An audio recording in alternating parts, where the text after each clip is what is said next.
Lenguaje y comunicación. Nombres: Arely Guadalupe y Luis Javier. Introducción. Estas comunicaciones son las que realmente le permiten vivir con sus semejantes y asimilar todos los inventos computacionales y de otras máquinas e instrumentos modernos relacionados con la comunicación. Los roles que las organizaciones mundiales demandan hoy en día de los hombres y mujeres para resolver problemas de todo índole a nivel local, como nacional e internacional. En sí nos hace referencia que al paso del tiempo ha habido innovaciones como para los inventos computacionales, tecnológicos o algunos nuevos descubrimientos. Jean Piaget, creador de la teoría constructiva del aprendizaje, postula la necesidad de formar hombres con capacidades para crear innovaciones. Esto en sí busca que puede que el ser humano necesite más de un impulso para poder crear y no repetir hechos o cosas que hayan inventado antes, o mejorarlos en su caso. El maestro o maestra en formación necesitan de recursos que le apoyen en su labor de fortalecer de las fortalezas de la humanidad. Índice. El índice también nos quiere dar a conocer cómo se va a estar el proyecto. Empezamos con la introducción, después capítulo 1, comunicación y aprendizaje, capítulo 2, la comunicación oral. El tercero habla sobre la comunicación no verbal, que es lo contrario, y la última, la comunicación escrita. Capítulo 1. Lenguaje, comunicación y aprendizaje. En este capítulo se aprecia la relación del lenguaje y sus aprendizajes para el logro de una eficaz competencia comunicativa. Esto en sí nos hace referencia a que hay que desarrollar mejor lo que son los aprendizajes para que así el niño logre una mayor eficaz en cuanto a sus conocimientos. El lenguaje. El lenguaje quiere decir que es un hombre como criatura sociable. No le dio solo una inclinación, sino también una necesidad o compañía con quienes son de su clase, o sea que todos los seres humanos se pueden comunicar entre sí. Y le denotó a sí mismo el lenguaje, que habría de ser el gran instrumento y el vínculo común de la sociedad. Por tanto, el hombre ha tenido por naturaleza sus órganos conformados que puedan articular sonido y que llamemos palabras. Siempre ha podido el hombre, y está en su ser, poder articular palabras. El hecho que permite el intercambio de las ideas entre un emisor y un receptor es una evidencia del acto comunicativo del ser humano.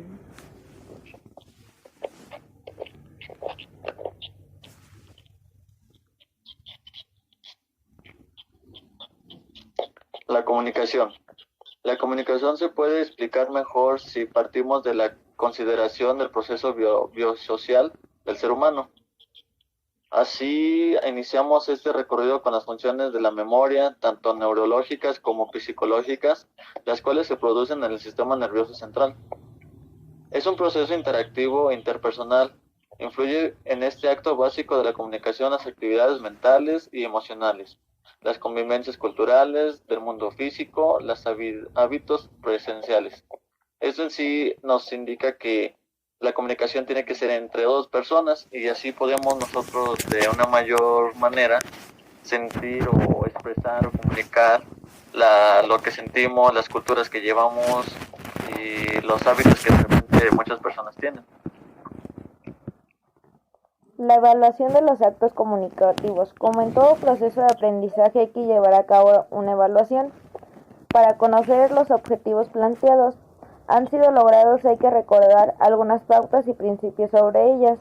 La evaluación es un proceso que tiene como finalidad asegurar que las experiencias educativas propuestas que el actor de enseñanza produzcan resultados positivos. Eso quiere decir que los alumnos deben hacer el aprendizaje esperado que el maestro está esperando.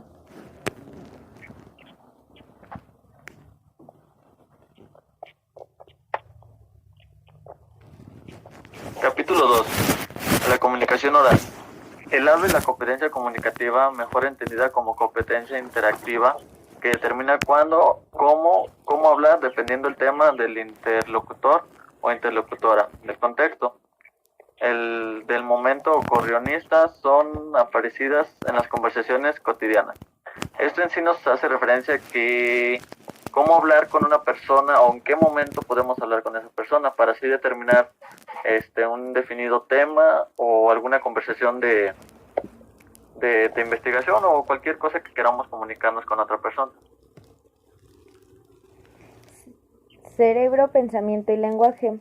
El tono de voz, la articulación de palabras, el léxico, vocabulario, la construcción del enunciado, el contenido y profundidad de tratar la coherencia al emitir las ideas, las pausas, las énfasis, los gestos, las mímicas, de ello refleja la capacidad monumental de cultura y nivel socioecológico de ese hablante. Quiere decir que todo eso influye para tener un pensamiento y un lenguaje.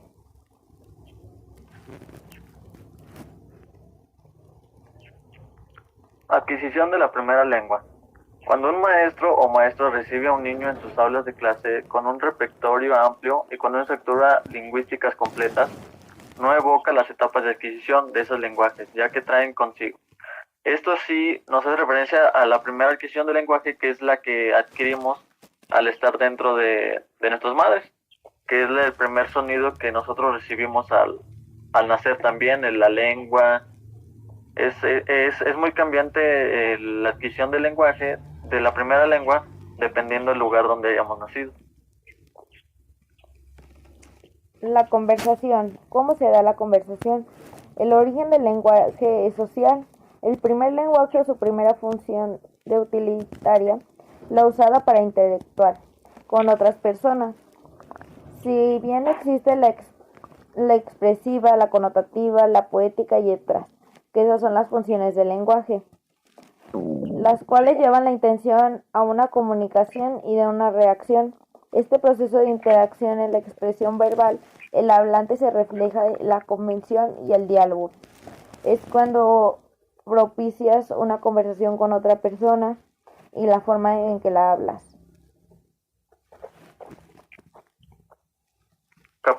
Capítulo 3.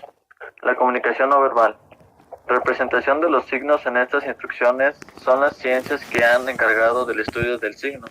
Son ellas el semiología, la semiótica y la semántica. La comunicación no verbal.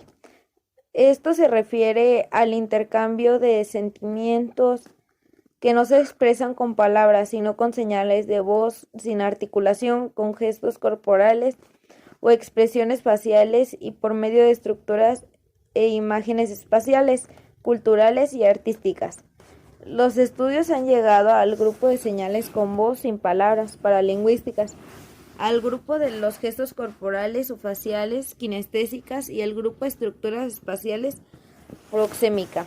Eso quiere decir que a veces no necesitamos el habla como tal para comunicarnos, sino también habla nuestros gestos corporales y cómo nos expresamos. El signo y su significación. El ser humano se enfrenta regularmente a señales que nos informan sobre un objeto, hechos o acontecimientos ya realizados o por realizar. Esto tiene un nombre y es indicios iónicos y símbolos. Un signo o representan es algo que significa algo o alguien en algún sentido o calidad. Esto es algo que nosotros podemos crear en la mente, decirlo, equivale a quizás un signo más, a desarrollar un poquito más lo que es, lo que tenemos, lo que queremos pensar. El aprendizaje y los signos. Piaget, creador del constructivismo, una teoría del aprendizaje, nos dice que el diario contacto con la realidad hace que el niño construya en su mente algunos determinados esquemas o generalización de una acción. El aprendizaje de los signos en este nivel reforzará estas habilidades y destrezas. Eso quiere decir que un niño está construyendo en su mente algunas ideas o pensamientos, como se le dice, estructuras que tienen una jerarquía y el niño va pensando constante, va pasando el tiempo.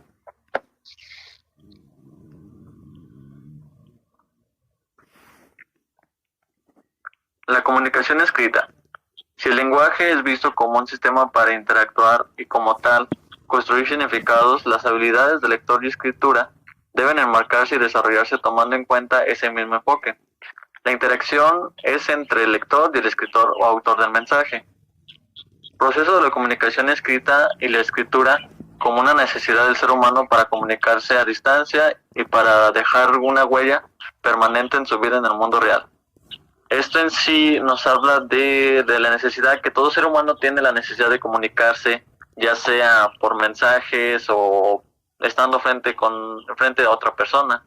Pero es una de las principales necesidades del ser humano para que así nos puedan entender qué es lo que queremos o qué es lo que necesitamos o qué es lo que queremos decir también. La lectura. El hecho de que la lectura ha afectado la capacidad de aprender de otras áreas, saber humano, ha creado en el educador la necesidad de estudiar las estrategias del aprendizaje para estimular y desarrollar las habilidades y destrezas lectoras. Eso quiere decir que todos los niños no solo deben de leer por leer así como dice, sino que tienes que comprender lo que en verdad quiere decirte. El lector no se pierde en la estructura del texto y no obtiene significados. El lector no utiliza sus estrategias cognitivas de manera apropiada. Y bien, porque no haya tenido suficientes experiencias de este tipo de la escuela o porque ahora no ha desarrollado la eficiencia.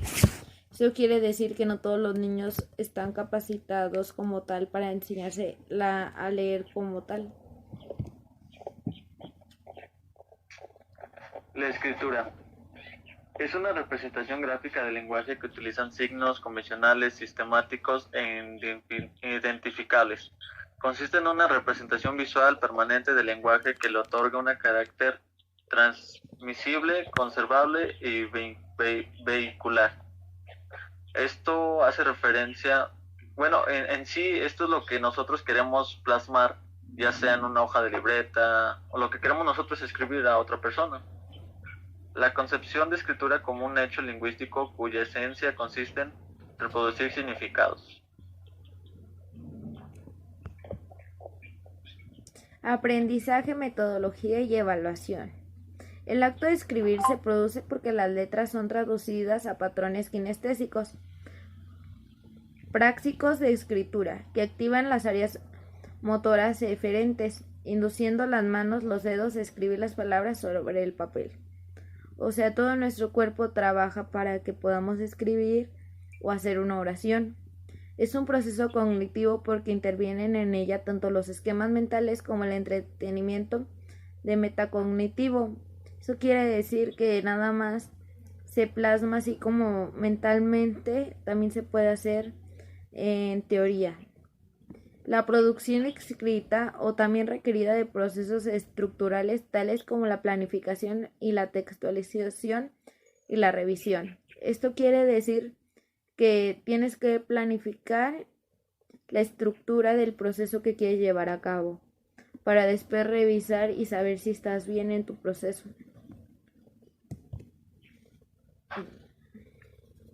Y ya sería todo. Muchas gracias.